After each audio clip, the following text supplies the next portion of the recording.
Alright, let's go ahead and talk about several different methods to go ahead and increase your character's gear score.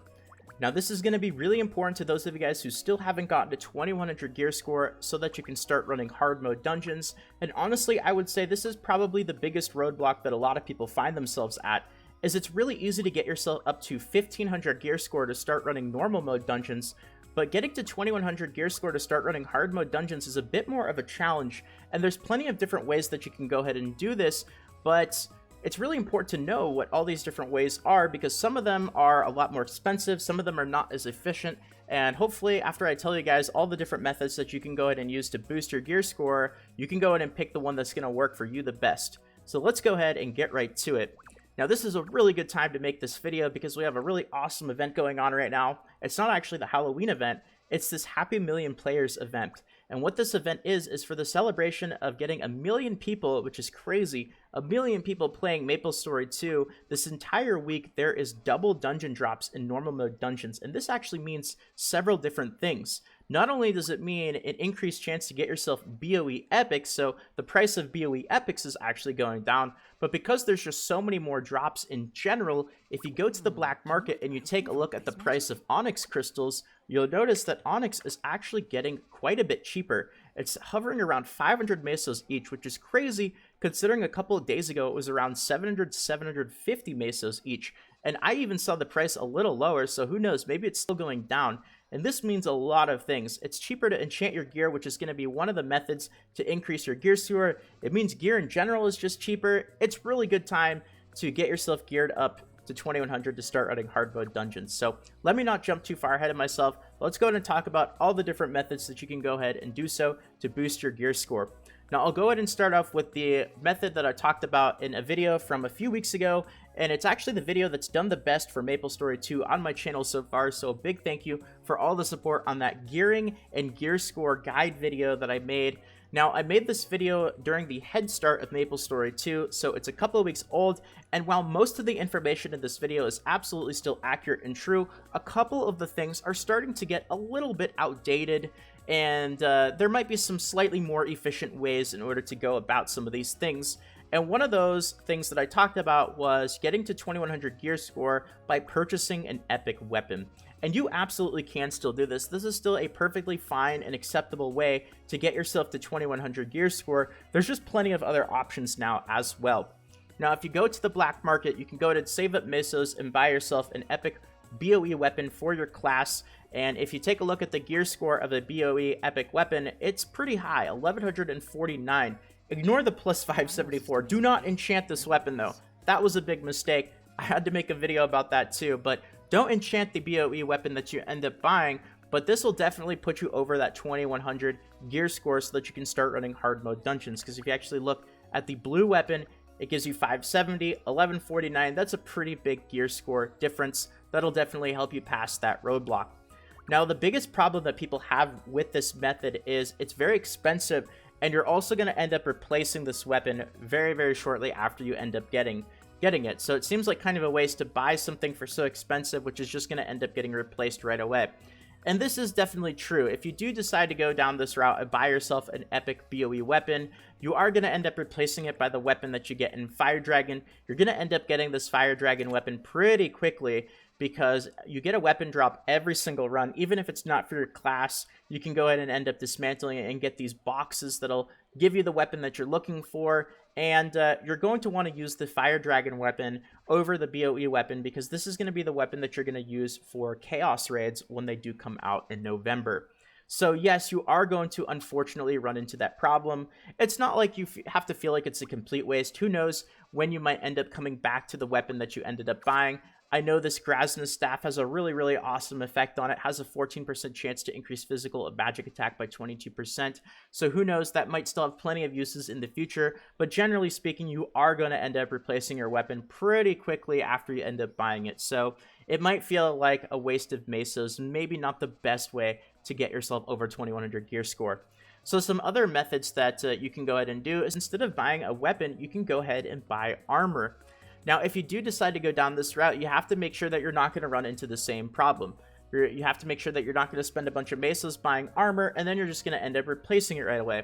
Because when you do run hard mode dungeons, you are also going to get a whole bunch of epic armor drops. You're going to get epic pants, epic top, epic hats, gloves, boots. They're going to be pretty easy to get, and every single hard mode dungeon you run is going to end up giving you one of these pieces of gear. So if you do decide to go down the route of buying epic armor, make sure that you don't run into that same problem. And if you do, also you might have to do a little bit more math with the gear score that armor is going to give you, because weapons give you a whole bunch of gear score.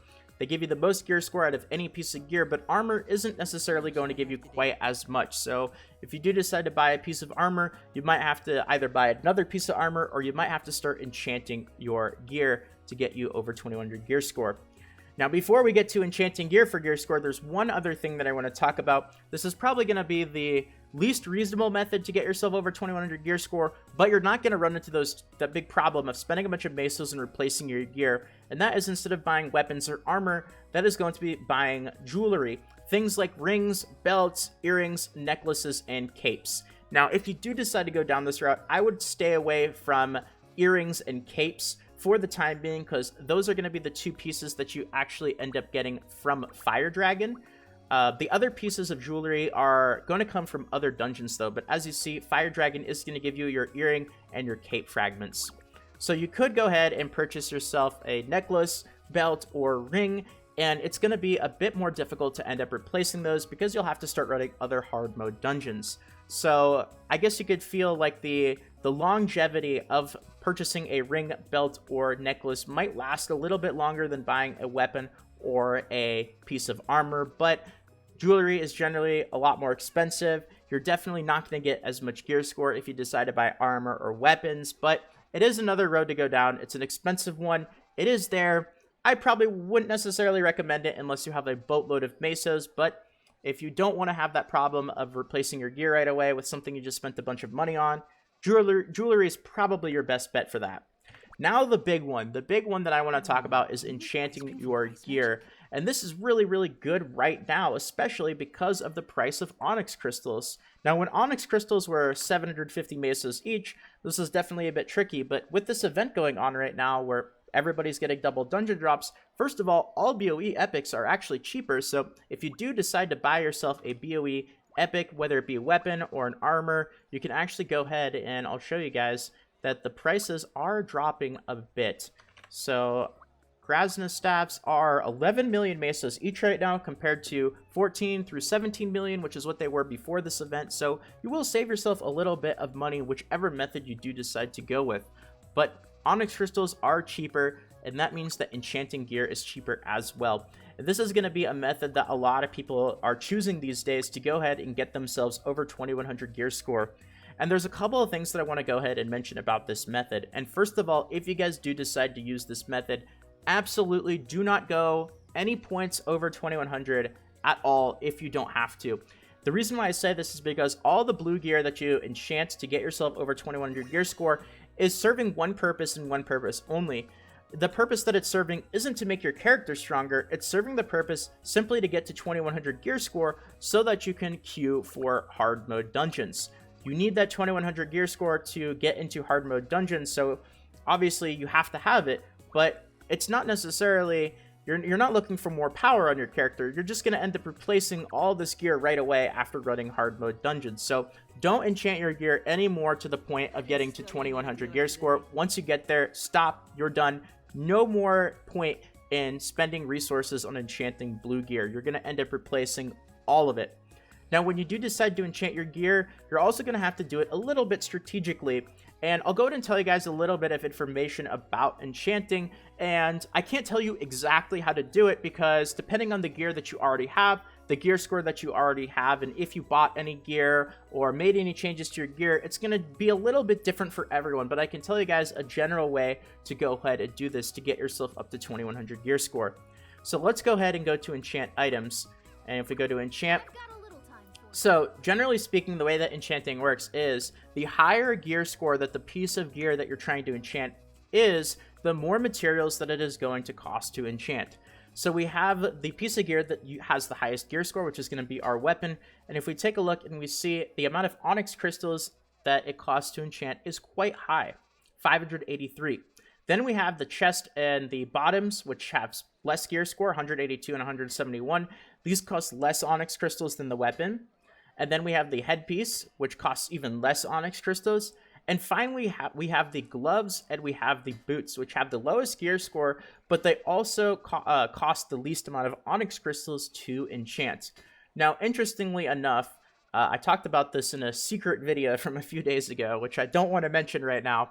You guys saw it, you saw it, but even though it costs a lot of Onyx Crystals to enchant pieces of gear that have really high gear score, when you end up dismantling gear, it will always give you the same amount of gear score depending on the amount of enchantment levels that it has.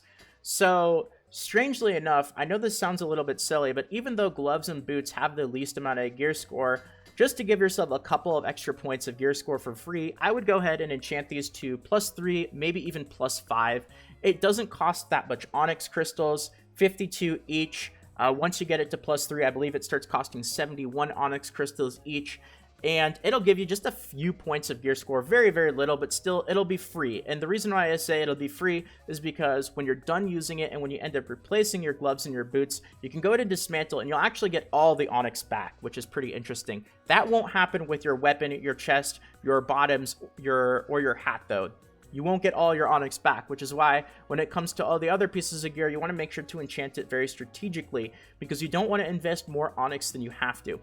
Now, if you actually look, the ratio of Onyx Crystals to the weapon's gear score is actually the best. So the gear score is 570, and it costs 583 Onyx to enchant. So it's almost a 1-to-1 ratio. But if we go to the chest and we go to the pants, the chest has 182 gear score, but it costs 291 Onyx to enchant. So that ratio of how much Onyx it costs to how much gear score the chest has is not as good. Same with the pants, right? 171 costs 291, and the hat costs 195 and has 119 gear score. So generally speaking, you want to go ahead and put more resources into enchanting your weapon than you do for the other pieces of armor. So I would go ahead and enchant your weapon to at least +3, maybe even +5. Again, it really depends on what gear score you have, but you want to make sure to be getting as many points of gear score for as few Onyx Crystals as possible. So once you get to +3 or +5, the enchantment cost will go up. The success chance will also start to go down. And maybe you can go ahead and enchant your tops, your bottoms, and your hat +1, +2, or however much you need to. And go ahead and just balance it out. And once you get to 2100 gear score, stop. Don't enchant anymore, because you're going to end up replacing all of this gear very, very quickly after running hard mode dungeons. And all you can do afterwards with it is dismantle it, and you're not going to get nearly as many Onyx Crystals as you invested into enchanting it as you do when you dismantle it. The exception, of course, is gloves and boots, which is why you want to end up getting a couple of enchantment levels on those, is because even when you do dismantle them, you'll get those Onyx Crystals back. So you do kind of just have to balance it out, get yourself to 2100 gear score, and then go ahead and start running hard mode dungeons, and that's where your gear score will start to shoot up quite a bit. And as you can see, my gear score, while it looks really flashy at 3,700, there's plenty of players out there now who are in the mid or high 4,000s. And when you do start running hard mode dungeons, you'll notice that all the blue gear that you replace will boost your gear score quite a bit. So I wanted to go ahead and talk about all these different methods to boost your gear score, and hopefully after telling you guys this info, you can go ahead and pick what methods are going to be best for you, whether that's still going and purchasing a BOE weapon with mesos, maybe deciding to buy a BOE armor, maybe even buying accessories, or if you want to go ahead and stick with what a lot of people are doing in enchanting gear. It's up to you guys. I wanted to tell you all the information, and now you can go ahead and pick and choose what method is going to be best for you. Thank you so much, guys, for watching this video. I hope it helped out, and I hope you guys enjoyed it. If you guys did, consider leaving a like. It really does help out a lot. And if you are new to the channel and you guys are interested in more guides, tutorials, and fun videos like this one in the future, consider subscribing to the channel and turning notifications on. I know I say that because I do make videos for not just Maplestory 2, but also Maplestory M. If you do want to make sure you get notified, make sure to turn notifications on, because YouTube's a little bit weird when you make videos for multiple games. Sometimes they don't send out notifications properly. So either keep an eye out on the channel or turn notifications on, because I can't promise YouTube will tell you when a new video does come out. But thank you guys so much. We are almost at 7,000 subscribers. My goodness, that is absolutely crazy. Thank you for all the support on the channel, everyone. Really do appreciate it. We have had a huge amount of support in the last week or so on the Maplestory 2 videos, so thank you guys. And with that all being said, as I always mention at the end of every video, last 20 seconds or so, if you guys are interested in a small giveaway, I run one just once per month as my way of giving back. There's a link in the description that says October giveaway. If you go ahead and click that, all you have to do is be a subscriber to the channel, which will give you 2 tickets, and then leave a like or comment on the video. We'll give you a bonus ticket. That's 3 tickets, 3 chances to win that iTunes or Google Play gift card. So good luck to those of you guys entering that. And my oh my, I threw a lot of info at you guys in this video, so I'll go ahead and leave it here. If you have any questions or anything, let me know in the YouTube comments, Discord, or on Twitter. And until next time, guys, this is Salt of the Salty Guild, signing out.